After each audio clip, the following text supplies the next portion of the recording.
한국 오니까 살 것 같아요. 일본을 떠나 인천공항에 도착한 외국인들의 고백입니다. 같은 시간 도쿄 한 노인이 실내 온도 39.4도의 방에서 숨졌습니다. 손에는 에어컨 리모컨이 쥐어져 있었습니다. 에어컨이 있는데도 켜지 못해 죽어가는 나라.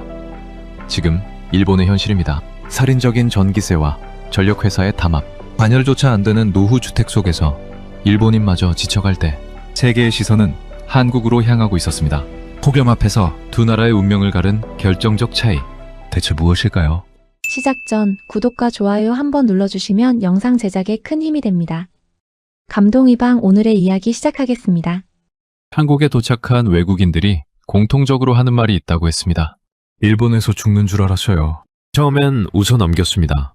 그런데 그 말을 들은 날 오후, 제 화면에는 그해 여름 일본 열사병 사망자 명단이 펼쳐져 있었습니다. 저는 다나카 슌스케입니다. 일본 총무성에서 사회정책을 연구한 지 올해로 15년째입니다. 매년 여름이 끝나면 저는 같은 작업을 반복합니다. 그해 폭염으로 숨진 사람들의 숫자를 정리하고 원인을 분류하고 보고서를 씁니다. 숫자를 다루는 일이라고 생각했습니다. 적어도 2024년 여름 전까지는 그랬습니다. 그해 8월, 저는 여느 때처럼 통계 파일을 열었습니다. 열사병 사망자 120인명. 숫자 자체는 낯설지 않았습니다. 매년 반복되는 여름의 청구서 같은 것이었으니까요. 그런데 그 아래줄에 적힌 한 문장이 저를 멈추게 했습니다. 사망자의 90% 이상이 실내에서 발견되었습니다. 실내라고 했습니다. 땡볕의 공사 현장도 아니고 맹방 없는 체육관도 아니었습니다. 자기 집, 자기 방이었습니다. 저는 파일을 닫았다가 다시 열었습니다. 숫자는 바뀌지 않았습니다. 샵의 20에 1명, 도쿄 한 동네 아파트 한 동이 통째로 비워진 것과 같은 숫자입니다. 그런데 그들은 바깥에서 쓰러진 게 아니었습니다. 방 안에 있었습니다. 그것도 에어컨이 설치된 방 안에서요. 도대체 왜였을까요? 저는 현장 보고서를 뒤졌습니다. 도쿄도 소방청 자료, 각 구청의 사후 실태조사, 독거노인 방문 기록까지 읽으면 읽을수록 머릿속에 하나의 장면이 반복해서 떠올랐습니다. 에어컨이 벽에 붙어 있고 리모컨이 바로 옆 탁자 위에 놓여 있고, 그리고 아무것도 켜지지 않은 방. 실내 온도 39도. 그 안에서 홀로 숨진 78세 노인. 에어컨이 없어서가 아니었습니다. 리모컨에 손을 뻗지 못한 겁니다. 저는 그 이유를 알 것 같으면서도 선뜻 쓰지 못했습니다. 보고서 양식에는 사인란이 있고 거기엔 열사병이라고 적으면 그만이거든요. 하지만 진짜 이유를 쓰는 칸은 없었습니다. 이번 달 전기요금이 무서워서, 켜봤자 금방 다시 더워지는 집이라서, 그 돈이면 일주일치 식비가 나와서, 그날 저녁 퇴근 후 습관처럼 스마트폰을 열었습니다. 알고리즘이 짧은 영상 하나를 밀어 올렸습니다. 일본 여행을 마치고 인천공항에 막 도착한 외국인 여행자가 공항문을 나서는 순간이었습니다. 유럽 어딘가에서 온 것 같은 젊은 여자였는데 바깥 공기를 한 모금 들이마시더니 두 눈을 질끈 감으며 이렇게 말했습니다. 하나님 감사합니다. 이제야 숨을 쉴 수 있겠어요. 댓글창을 내려봤습니다. 비슷한 내용이 수백 개였습니다. 일본에서 호텔 에어컨이 제대로 안 됐다는 사람, 쇼핑몰조차 덥다는 사람, 심지어 편의점 안도 후텁지근했다는 사람, 그리고 그 아래 한국에 도착하자마자 느낀 안도감을 쏟아내는 사람들. 한국 오니까 진짜 살 것 같다. 일본이랑 이렇게 차이가 나는 줄 몰랐어요. 저는 화면을 내려놓지 못했습니다.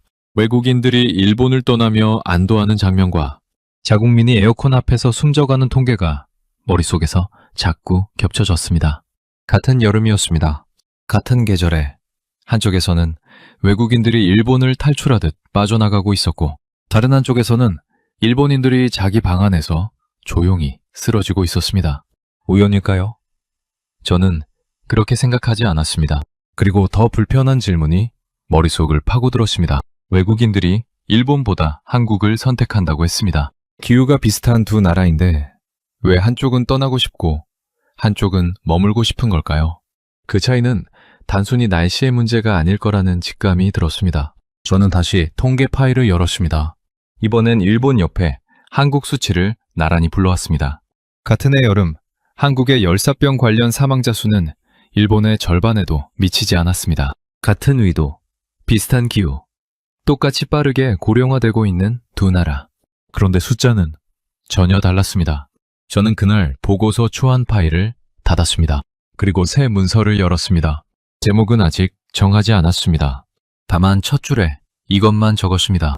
왜 그들은 리모컨에 손을 뻗지 못했는가? 그 질문이 저를 움직이기 시작했습니다. 책상 위의 숫자들이 갑자기 다르게 보이기 시작했습니다. 이건 단순한 기후 통계가 아니었습니다. 에너지가 있고, 주거가 있고, 돈이 있고, 정책이 있고, 그 모든 것이 한 사람의 리모컨 앞에서 교차하는 이야기였습니다. 그리고 그 교차점에서 일본과 한국은 전혀 다른 방향을 가리키고 있었습니다. 저는 출장 신청서를 꺼냈습니다. 목적지는 서울이었습니다. 챕터 2. 후쿠시마가 남긴 청구서. 서울행 출장 신청서를 내기 전 저는 먼저 원점으로 돌아가야 했습니다. 리모컨에 손을 뻗지 못한 이유를 찾으려면 그 전기가 어디서 왔는지부터 따져봐야 했으니까요. 그리고 그 실타래의 끝은 어김없이 한 곳으로 이어졌습니다. 2011년 3월 11일 후쿠시마였습니다. 저도 그날을 기억합니다. 오후 2시 46분 도쿄 사무실 책상이 흔들렸습니다. 처음엔 흔한 지진 이려니 했습니다. 그런데 흔들림이 멈추지 않았습니다. 동료들이 책상 아래로 들어갔고 천장 형광등이 좌우로 크게 흔들렸습니다. 그리고 며칠 뒤 텔레비전 화면에는 후쿠시마 제1원자력 발전소가 폭발하는 장면이 흘러나왔습니다. 당시 일본은 전체 전력의 약 30%를 원자력으로 충당하고 있었습니다. 월급으로 치면 3달치 중 1달치가 하루아침에 사라진 겁니다. 그것도 예고 없이 갑자기요. 원전은 연료비가 상대적으로 저렴하고 출력이 안정적인 에너지원이었습니다. 그런데 그 30%가 한꺼번에 증발했습니다. 그 공백을 어떻게 채웠을까요? 방법은 하나였습니다. 해외에서 사오는 것이었습니다. LNG, 석탄, 석유, 전부 달러를 주고 수입해야 하는 것들이었습니다. 그것도 국제시장 가격이 오르면 같이 오르고 환율이 움직이면 같이 흔들리는 구조로요. 처음 몇 년은 그럭저럭 버텼습니다. 국제 에너지 가격이 비교적 안정적이었고 에너 가치도 크게 흔들리지 않았습니다. 그런데 2022년 러시아가 우크라이나를 침공하면서 상황이 달라졌습니다. 전 세계 에너지 가격이 동시에 폭등했고 일본은 정면으로 직격탄을 맞았습니다. 후쿠시마 이후 화석연료에 절대적으로 의존하는 구조로 바뀐 상태였으니까요. 설상가상이었습니다. 엔화 가치가 뚝 떨어졌습니다. 수입 연료는 달러로 결제합니다. 엔화가 약해지면 같은 양을 수입해도 훨씬 더 많은 엔화를 지불해야 합니다. 에너지 수입 구조의 취약성과 환율 리스크가 정확히 맞물린 겁니다. 구멍 뚫린 냄비에 계속 물을 부어넣는 것과 같았습니다. 아무리 채워도 밑으로 새어나가는 구조였거든요. 결과는 숫자로 나왔습니다. 2023년 기준 일본의 가정용 전기요금은 킬로와트아워당 약 31엔, 2010년 대비 거의 2배 수준이었습니다. 에어컨을 하루 종일 틀면 한 달 전기요금이 23,000엔, 우리 돈으로 20만 원 가까이 나오는 것이었습니다. 고정연금으로 생활하는 고령층에게 이 금액이 어떤 의미인지는 굳이 설명하지 않아도 아실 겁니다. 그런데 여기서 제가 가장 견디기 어려웠던 건 따로 있었습니다. 일본은 한때 가전하면 일본이라는 말이 당연했던 나라입니다. 소니, 파나소닉, 히타치, 세계 사람들의 거실과 침실을 일본 가전으로 채웠던 나라였습니다. 에어컨 기술만 해도 그랬습니다. 인버터 기술로 냉방 효율을 혁신한 것도, 절전형 에어컨 시장을 선도한 것도 일본 기업들이었습니다. 그 나라의 국민들이 지금 에어컨을 켜지 못하고 있습니다. 세계 최고 에어컨을 만들었던 나라에서 그 에어컨을 벽에 달고도 전원을 켜지 못한 채 숨져가는 사람들이 나오고 있는 겁니다. 기술은 있습니다. 에어컨도 있습니다. 그런데 그걸 돌릴 전기가 너무 비쌉니다. 이 아이러니 앞에서 저는 한동안 말이 나오지 않았습니다. 그렇다면 한국은 어땠을까요? 저는 자료를 뒤졌습니다. 같은 시기 한국은 후쿠시마 사태를 지켜보며 다른 선택을 했습니다. 원전 의존도를 무작정 줄이는 대신 원전과 LNG, 신재생 에너지를 함께 가져가는 방향으로 에너지 공급 구조를 다변화했습니다. 한 바구니에 달걀을 몽땅 담지 않겠다는 결정이었습니다. 결과는 전기요금에 그대로 나타났습니다. 2023년 기준 한국의 가정용 전기요금은 일본의 절반에도 미치지 않는 수준이었습니다. 같은 시간 에어컨을 틀어도 한국에서 10만 원이 나올 때 일본에서는 25만 원이 넘게 나올 수 있다는 이야기였습니다. 같은 여름인데 냉방 한 번 하는데 드는 부담이 2배 반 차이가 났습니다. 일본이 후쿠시마 이후 에너지 구조를 바꾸지 못하는 사이 한국은 조용히 다른 길을 걸어가고 있었습니다. 그 차이가 지금 전기요금 고지서에 그리고 여름 사망 통계에 고스란히 찍혀 있었습니다. 저는 자료 더미 위에 펜을 내려놓으며 생각했습니다. 후쿠시마는 천재지변이었습니다. 그 누구도 예상하지 못한 재난이었습니다. 하지만 그 이후 15년, 일본이 내린 선택들은 천재지변이 아니었습니다. 그것은 사람이 내린 결정이었고, 정책이었고, 그리고 그 결과였습니다. 리모컨을 준 채 숨진 78세 노인의 방 안에는 15년치 선택의 무게가 쌓여 있었습니다. 챕터 3. 카르텔, 그리고 고지서. 전기요금이 오른 이유를 파고들다 보면 어느 순간 안타까움의 영역을 넘어서는 지점이 나옵니다. 그 지점에서 저는 처음으로 분노라는 감정을 느꼈습니다. 2023년 일본 공정거래위원회가 조사 결과를 발표했습니다. 간사이 전력, 규슈 전력, 주구쿠 전력, 주부 전력. 일본을 대표하는 대형 전력회사 4곳이 서로의 영업구역을 침범하지 않기로 합의하고 신규 사업자의 진입을 조직적으로 차단해 왔다는 것이었습니다. 한마디로 담합이었습니다.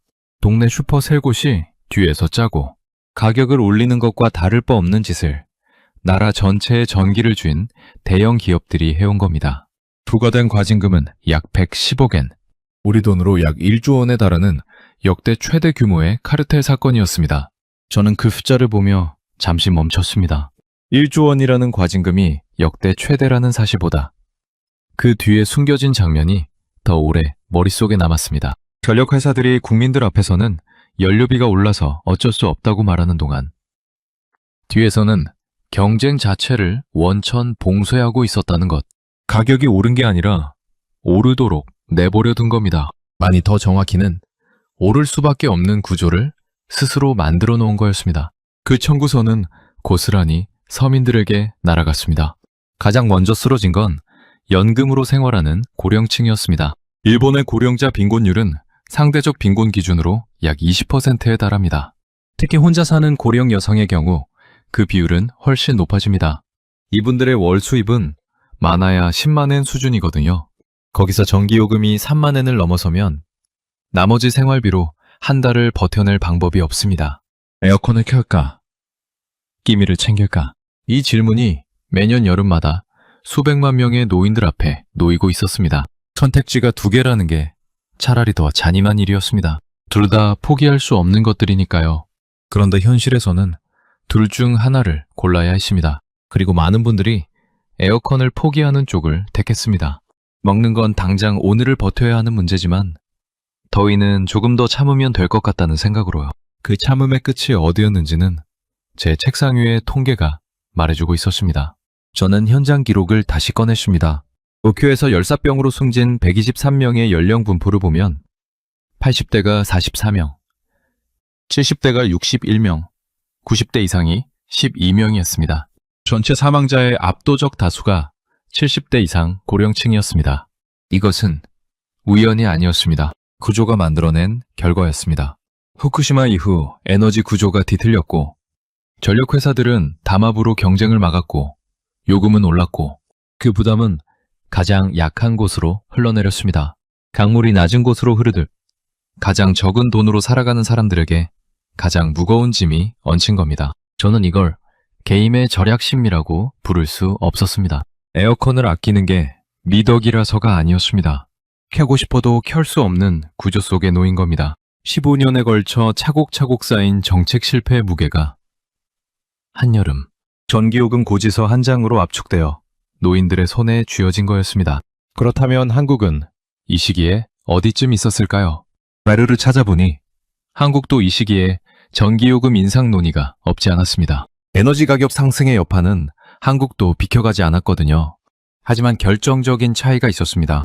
한국은 전력시장의 경쟁 구조와 공공관리 체계를 유지하면서 요금 인상폭을 일본보다 훨씬 완만하게 가져갔습니다. 같은 외품을 맞았는데 집안으로 들어오는 냉기의 양이 달랐던 겁니다. 2023년 기준으로 나란히 놓고 보면 숫자가 모든 것을 말해줍니다. 일본의 가정용 전기요금은 한국의 약 2.4배에서 2.5배 수준이었습니다. 같은 시간 에어컨을 틀고 같은 여름을 보내는데 한국에서 10만 원이 나올 때 일본에서는 25만 원이 넘게 나올 수 있다는 이야기입니다. 숫자만 보면 단순한 요금 차이처럼 보입니다.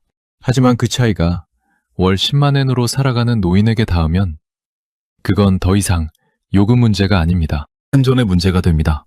저는 보고서 파일을 덮었습니다. 그리고 오랫동안 창밖을 바라봤습니다. 도쿄의 8월 하늘은 그날도 맑았습니다. 어디선가 에어컨 실외기 돌아가는 소리가 들렸습니다. 누군가의 집에서는 에어컨이 켜져 있다는 뜻이었습니다. 그리고 동시에 어딘가의 방에서는 리모컨이 아직 탁자 위에 그대로 놓여 있을 거라는 생각도 들었습니다. 담합을 한 전력회사 임원들은 에어컨이 잘 켜지는 사무실에서 일하고 있었을 겁니다. 저는 그 생각을 오래 붙들고 있지 않으려 했습니다.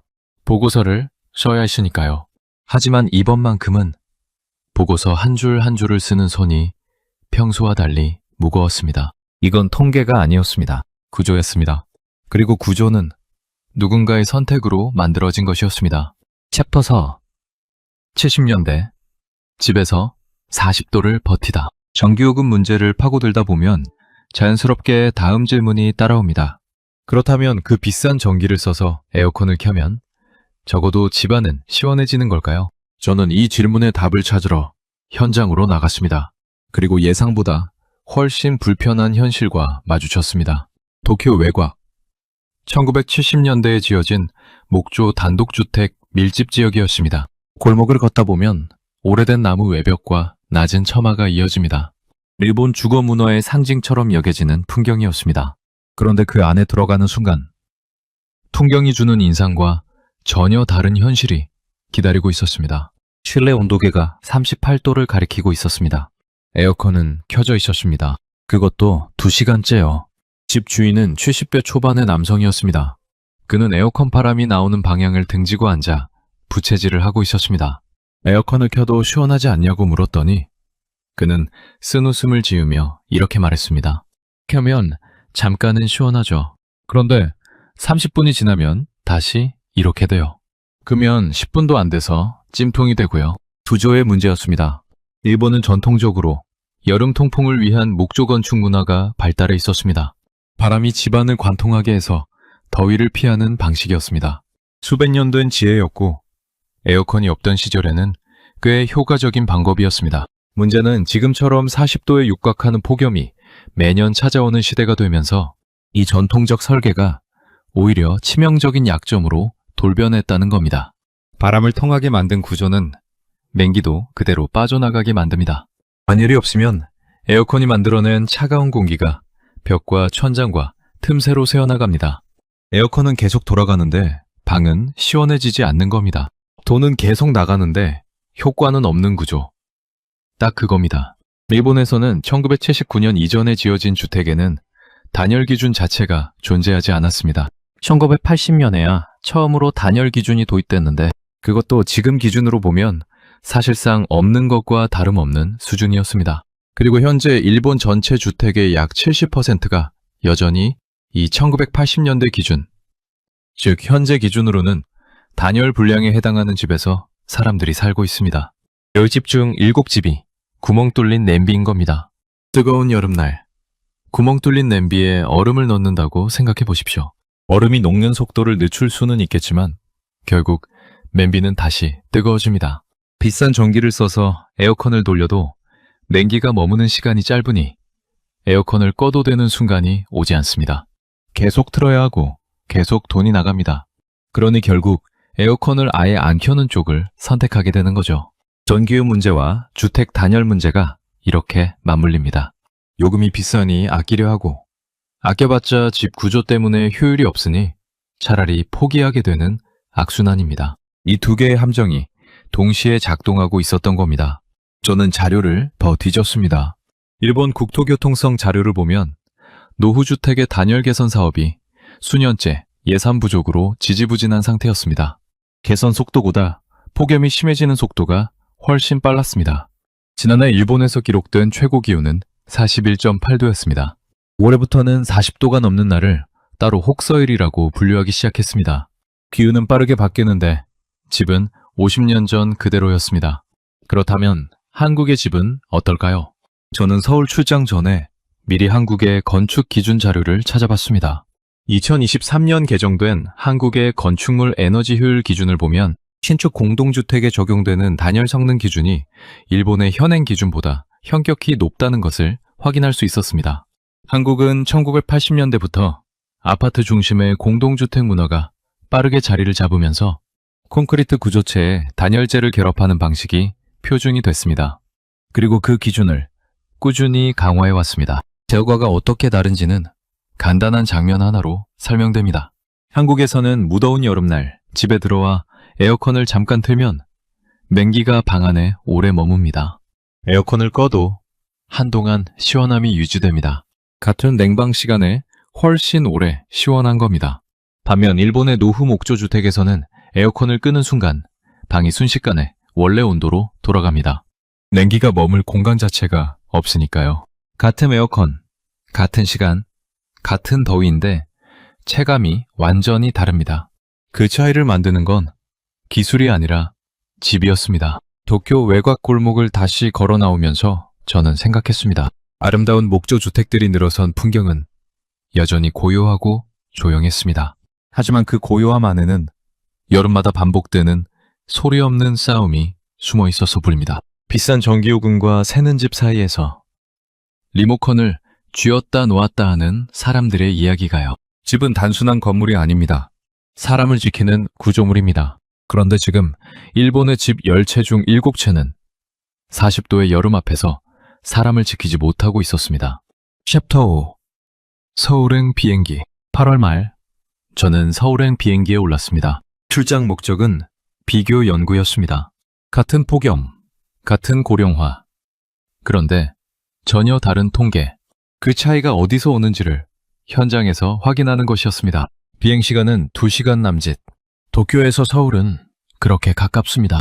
그런데 비행기에서 내리는 순간 뭔가 달랐습니다.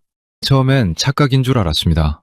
인천공항 입국장을 빠져나오며 저는 무의식적으로 어깨에 힘을 뺐습니다. 도쿄를 떠나기 직전까지 몸에 배어있던 그 습관. 밖에 나가기 전에 잠깐 마음의 준비를 하는 그 느낌이 없었습니다. 공항 안은 쾌적했고 밖으로 나서는 순간에도 생각보다 버틸만 했습니다. 기온은 35도였습니다. 도쿄와 크게 다르지 않은 숫자였는데 체감이 달랐습니다. 그때 옆에서 탄성이 터졌습니다. 공항 출구 바로 옆 서너 명의 외국인 여행자들이 짐을 끌며 밖으로 나오고 있었습니다. 유럽 어딘가에서 온 것 같은 중년 부부와 젊은 친구들 무리였습니다. 그중 한 명이 바깥 공기를 한 모금 들이쉬더니 동행한 일행을 돌아보며 이렇게 말했습니다. 이게 말이 돼? 일본이랑 온도가 똑같다는데 왜 이렇게 달라? 일행 중 한 명이 웃으며 받았습니다. 그러니까 다들 한국 오라고 하는 거지. 저는 잠시 멈췄습니다. 그 짧은 대화가 귀에 오래 걸렸습니다. 일본에서 온 저도 비슷한 걸 느꼈으니까요. 기온은 같은데 뭔가가 달랐습니다. 그 차이가 무엇인지는 아직 정확히 설명할 수 없었지만 몸이 먼저 알아채고 있었습니다. 숙소는 서울 마포구의 한 아파트였습니다. 연구소 측에서 섭외한 단기 임대 아파트였는데 엘리베이터를 타고 올라가 문을 여는 순간 저도 모르게 멈칫했습니다. 지원했습니다. 에어컨을 켜지 않은 상태인데도 복도에서 문을 여는 순간 안쪽에서 서늘한 공기가 흘러나왔습니다. 벽이 두꺼웠습니다. 창문 틈새로 바깥 열기가 스며드는 느낌이 없었습니다. 도쿄 외곽 목조 주택에서 에어컨을 2시간 틀어도 38도였던 그 방이 머릿속에 겹쳐졌습니다. 다음 날 저는 인근 공원으로 나갔습니다. 연구 목적으로 외국인 여행자들을 만나보기 위해서였습니다. 서울은 외국인 관광객이 많은 도시였고 여름 성수기라 곳곳에서 어렵지 않게 만날 수 있었습니다. 홍대 인근 카페에서 만난 미국인 2명은 일본 오사카를 먼저 다녀온 뒤 한국으로 넘어온 참이었습니다. 그들에게 두 나라 중 어디가 더 쾌적하냐고 물었습니다.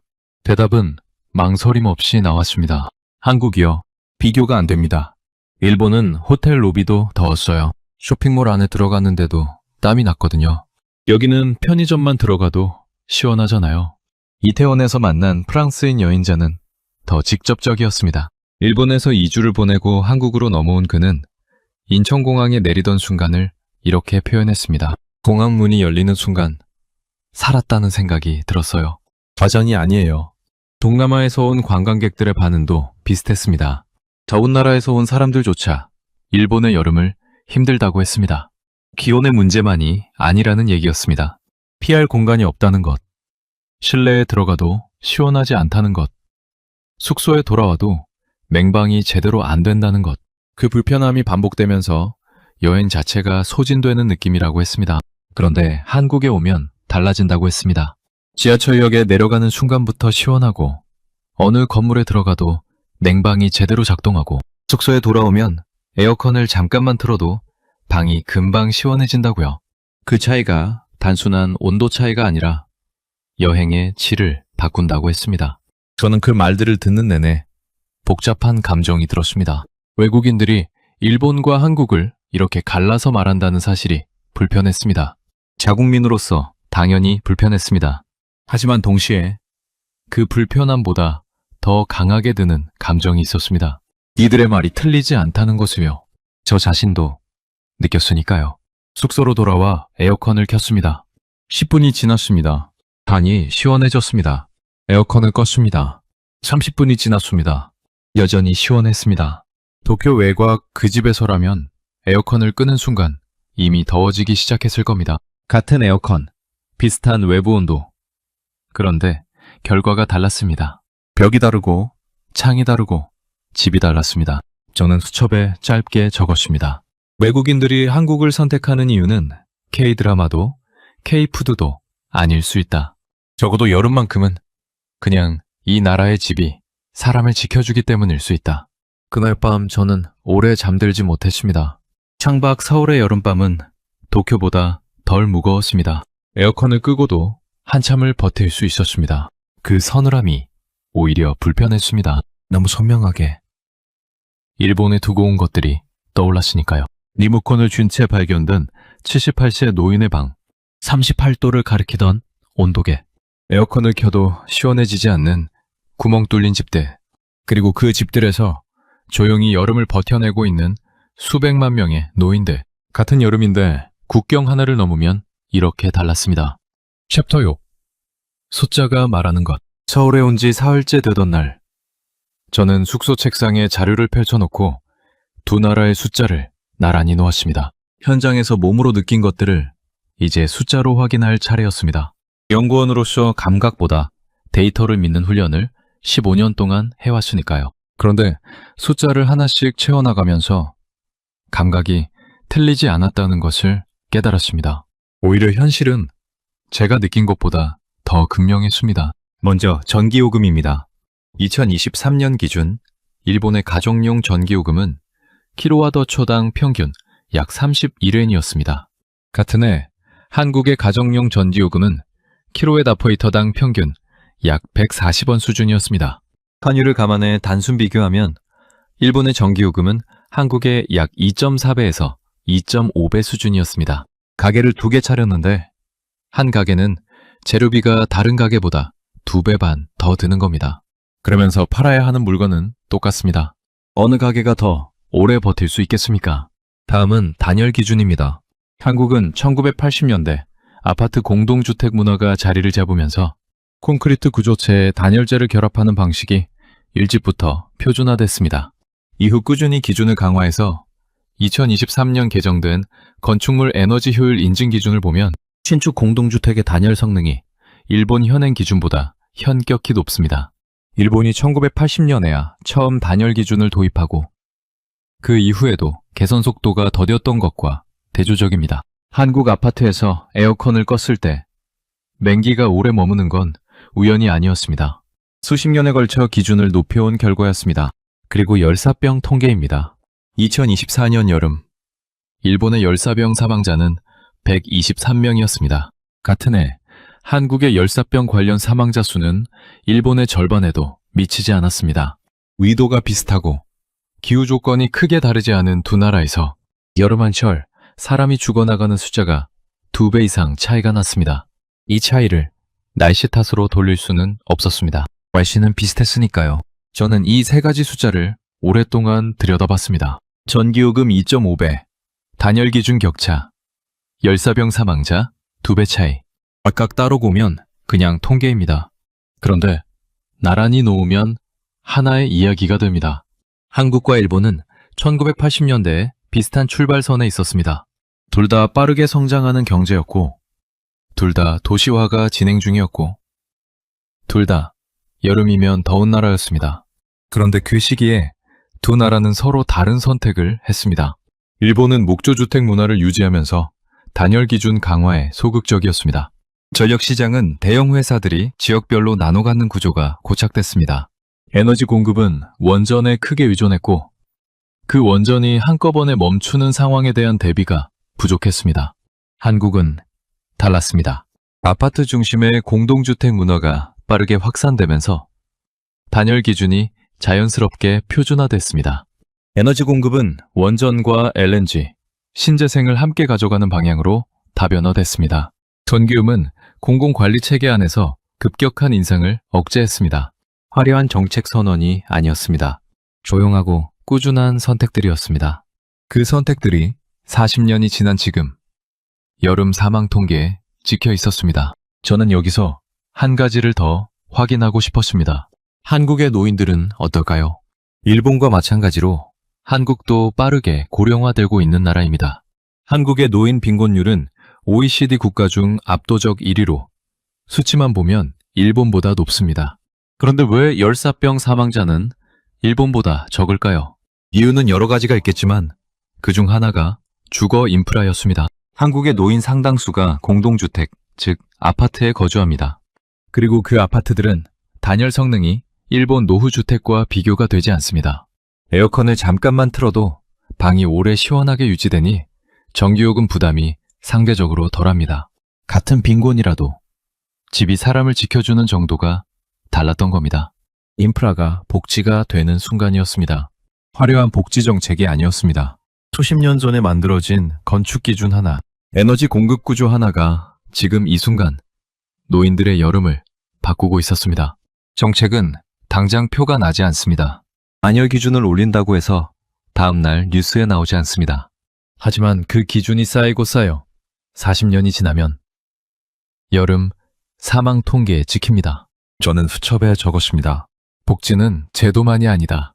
집도 복지고 전기요금도 복지고 에어컨을 켤 수 있는 환경 자체가 복지다. 자료를 덮으며 저는 창밖을 바라봤습니다. 서울의 아파트 단지가 보였습니다. 획일적이고 투박하다는 말을 많이 듣는 풍경입니다. 일본의 아기자기한 목조 주택들과 비교하면 낭만이 없다고도 하죠. 그런데 그 투박한 콘크리트 벽 안에서 지금 이 순간 수많은 노인들이 시원한 여름을 보내고 있었습니다. 낭만보다 생존이 먼저입니다. 그리고 생존을 지켜주는 건 때로 가장 평범하고 투박한 것들이었습니다. 챕터 7. 외국인들이 한국을 선택하는 이유. 서울 체류 나흘째. 저는 본격적으로 외국인 거주자들을 만나기 시작했습니다.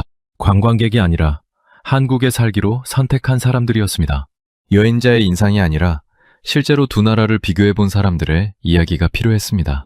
그리고 그 이야기들은 제가 예상한 것보다 훨씬 직접적이었습니다. 용산구의 한 카페에서 만난 미국인 남성은 서울에 산 지 4년째였습니다. 직업은 IT 컨설턴트였고 재택근무가 가능한 환경이라 거주지를 자유롭게 선택할 수 있었습니다. 그는 서울에 오기 전에 도쿄에서 2년을 살았습니다. 왜 도쿄를 떠났냐고 물었습니다. 그는 잠깐 생각하더니 이렇게 말했습니다. 도쿄는 좋은 도시예요. 근데 살면서 점점 소진되는 느낌이 들었어요. 여름마다 전기요금이 무서웠고 집이 더웠고 뭔가를 아껴야 한다는 압박이 항상 있었거든요. 서울은 달랐어요. 집에 오면 그냥 쉴 수 있었습니다. 쉴 수 있었다는 말이 귀에 걸렸습니다. 거창한 이유가 아니었습니다. 집에 돌아왔을 때 그냥 쉴 수 있다는 것. 그게 4년 거주의 이유였습니다. 마포구에서 만난 독일인 여성은 한국 기업에 취직해 서울에 온 지 2년이 됐었습니다. 그녀는 한국에 오기 전 일본 도쿄에서 6개월간 어학연수를 한 경험이 있었습니다. 두 나라를 직접 살아본 사람이었습니다. 한국과 일본의 가장 큰 차이가 뭐냐고 물었습니다. 생활 인프라요. 일본은 겉으로 보면 완벽해 보이잖아요. 깨끗하고, 조용하고, 질서 있고. 근데 실제로 살아보면 생각보다 불편한 게 많아요. 여름에 집이 더운 건 정말 힘들었어요.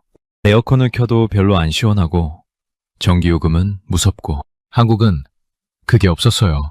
아파트가 튼튼하고, 에어컨 틀면 진짜 시원해지고, 전기요금도 훨씬 부담이 적었습니다. 그녀는 잠깐 멈추더니 덧붙였습니다. 친구들한테 한국이 일본보다 살기 편하다고 하면 다들 놀라요. 근데 실제로 살아보면 알아요. 홍대 근처에서 만난 호주인 남성은 유튜브 크리에이터였습니다. 아시아 여러 나라를 돌아다니며 영상을 찍는 사람이었는데 결국 서울에 베이스를 잡았다고 했습니다. 이유를 묻자 그는 거침없이 말했습니다. 가성비요? 이 정도 생활 수준을 이 정도 비용으로 누릴 수 있는 도시가 별로 없어요. 교통이 싸고, 음식이 싸고, 전기요금도 싸고, 집도 잘 돼 있고요. 도쿄도 좋은 도시지만 비용 대비 삶의 질은 서울이 훨씬 낫습니다. 그리고 이태원에서 만난 프랑스인 커플은 한국에 온 지 3년째였습니다. 두 사람 모두 프리랜서로 일하고 있었고 유럽과 아시아를 오가며 살다가 서울에 정착했다고 했습니다. 그들이 고려했던 다른 도시는 도쿄, 방콕, 바르셀로나였습니다. 왜 서울이었냐고 물었더니 여자 쪽이 웃으며 말했습니다. 여름에 일본 갔다가 한국 왔을 때 차이를 느꼈어요. 일본은 더위를 피할 공간이 없었어요. 실내에 들어가도 덥고 호텔도 덥고 그냥 어디를 가도 더웠어요. 근데 한국은 어디를 들어가도 시원했거든요. 그게 작은 것 같아도 매일 쌓이면 삶의 질이 달라지더라고요. 저는 수첩에 그 말을 받아 적으면서 잠시 손을 멈췄습니다. 이 사람들이 한국을 선택한 이유는 K-드라마가 아니었습니다. BTS도 한국 음식도 아니었습니다. 물론 그것들이 한국에 관심을 갖게 된 계기가 됐을 수는 있습니다. 하지만 실제로 살기로 결정한 이유는 달랐습니다.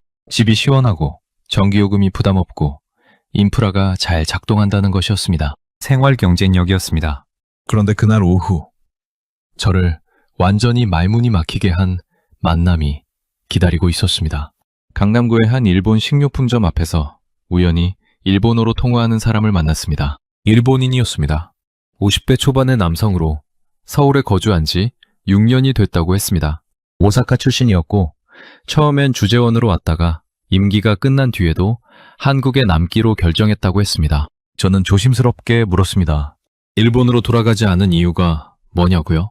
그는 한참을 생각하다 입을 열었습니다.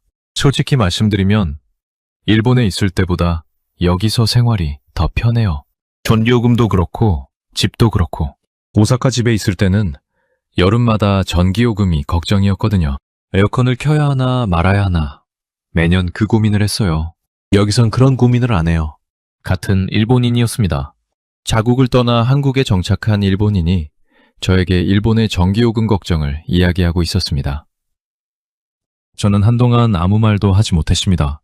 숙소로 돌아오는 길, 저는 오늘 만난 사람들의 얼굴을 하나씩 떠올렸습니다.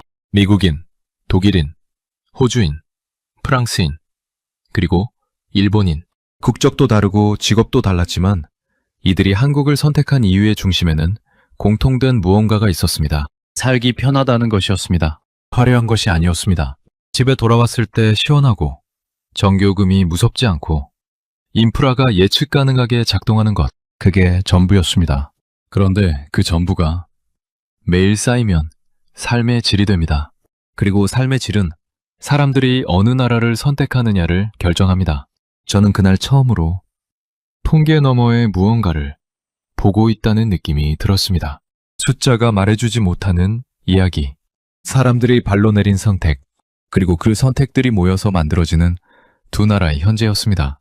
일본은 지금 어떤 나라입니까? 외국인들이 더위를 피해 떠나는 나라입니까? 아니면 머물고 싶은 나라입니까? 저는 그 질문을 오래 붙들고 싶지 않았습니다. 하지만 오늘 만난 사람들의 대답은 이미 너무 분명했습니다. 챗바빨. 수첩에 적은 한 줄.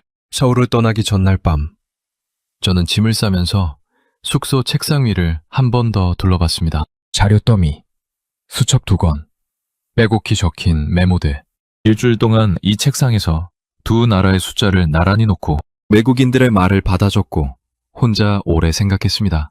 짐을 챙기면서도 머릿속은 여전히 정리되지 않은 채였습니다. 도쿄에 돌아온 건 9월 초였습니다. 공항을 나서는 순간 몸이 먼저 알아챘습니다.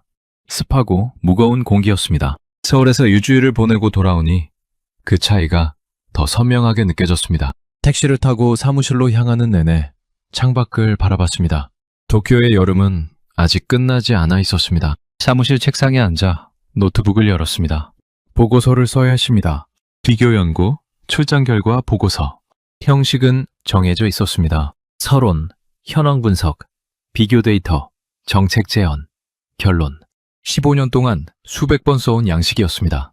그런데 손가락이 키보드 위에서 멈췄습니다. 저는 노트북을 닫고 수첩을 꺼냈습니다. 서울에서 만난 사람들의 얼굴이 하나씩 떠올랐습니다. 도쿄에서 서울로 넘어와 이제야 숨을 쉴 수 있겠다고 했던 외국인 여행자. 집에 오면 그냥 쉴 수 있었다고 했던 미국인. 일본에서 에어컨을 켜야 하나 말아야 하나 매년 고민했다고 했던 오사카 출신 일본인. 그리고 에어컨이 달린 방에서 리모컨을 쥔 채 발견된 78세 노인. 이 사람들은 모두 같은 여름을 살았습니다. 같은 계절에, 같은 더위 속에서요. 그런데 누군가는 시원한 방에서 쉬었고, 누군가는 더위를 참다가 세상을 떠났습니다. 그 차이를 운이라고 부를 수는 없었습니다. 날씨 탓도 아니었습니다. 선택이었습니다.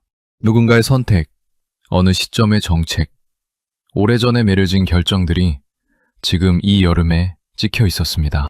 1980년대 단열 기준을 강화하지 않은 선택, 전력시장의 경쟁을 방치한 선택, 후쿠시마 이후 에너지 구조를 바꾸지 못한 선택.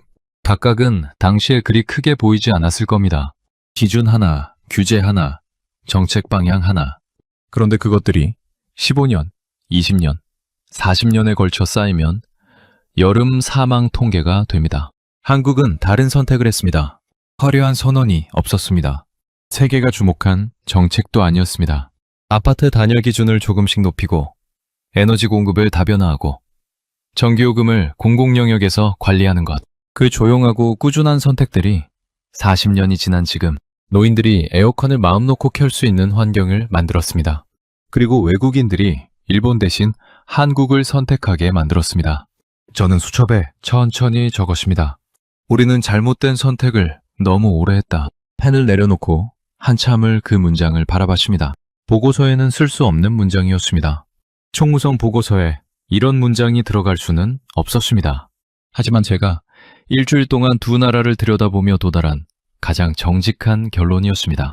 그날 저녁, 저는 일찍 퇴근했습니다. 집으로 돌아오는 길에 편의점에 들렀습니다. 냉장고 문을 열자 차가운 공기가 흘러나왔습니다. 음료를 하나 집어들고 계산을 하면서 문득 생각했습니다. 이 편의점 냉장고 안은 시원합니다. 그런데 저 문을 나가면 그 시원함을 가져갈 방법이 없습니다. 집에 돌아왔습니다. 현관문을 여는 순간 실내 열기가 밀려왔습니다. 서울의 아파트에서 느꼈던 그 서늘함이 없었습니다. 저는 에어컨 리모컨을 집어들었습니다. 전원 버튼 위에 손가락을 올렸습니다. 그리고 잠시 멈췄습니다. 이번 달 전기요금이 머릿속을 스쳤습니다. 저는 총무성 연구원입니다. 고정 수입이 있고 혼자 사는 노인이 아닙니다. 그런데도 전기요금이 먼저 떠오르는 겁니다. 그렇다면 연금 10만 엔으로 사는 78세 노인에게 이 순간은 어떤 무게였을까요? 저는 버튼을 눌렀습니다. 에어컨이 켜졌습니다. 바람이 나오기 시작했습니다. 30분이 지났습니다. 방은 조금 시원해졌지만 서울 숙소처럼 냉기가 오래 머물지는 않았습니다. 에어컨을 끄면 금방 다시 더워질 것을 알면서도 저는 일단 껐습니다. 고지서가 마음에 걸렸습니다. 창밖으로 도쿄의 밤이 내려앉고 있었습니다. 어딘가의 집에서 에어컨 실외기 돌아가는 소리가 들렸습니다. 그리고 또 어딘가에서는 지금 이 순간에도 리모컨이 탁자 위에 그대로 놓여 있을 겁니다. 저는 수첩을 다시 펼쳤습니다. 아까 적은 문장 아래 한 줄을 더 적었습니다. 그리고 그 선택은 아직 끝나지 않았다. 보고서는 다음날 쓰기로 했습니다. 그날 밤은 그냥 그 문장들과 함께 있고 싶었습니다. 창밖 도쿄의 기온은 아직 38도였습니다. 여러분, 오늘의 이야기는 여기까지입니다. 에어컨이 있어도 켤 수 없는 나라와 에어컨을 켜면 오래 시원한 나라. 그 차이는 하루아침에 만들어진 게 아니었습니다. 수십 년 전 누군가가 내린 조용한 선택들이 지금 이 여름을 만들고 있었습니다. 대한민국이 걸어온 그 선택이 자랑스러우셨다면 댓글에 대한민국 최고 한마디 남겨주세요. 여러분의 댓글 하나하나가 이 채널을 만들어가는 힘입니다. 지금까지 감동요방이었습니다. 긴 영상 끝까지 시청해주셔서 감사합니다. 오늘도 건강한 하루 보내세요.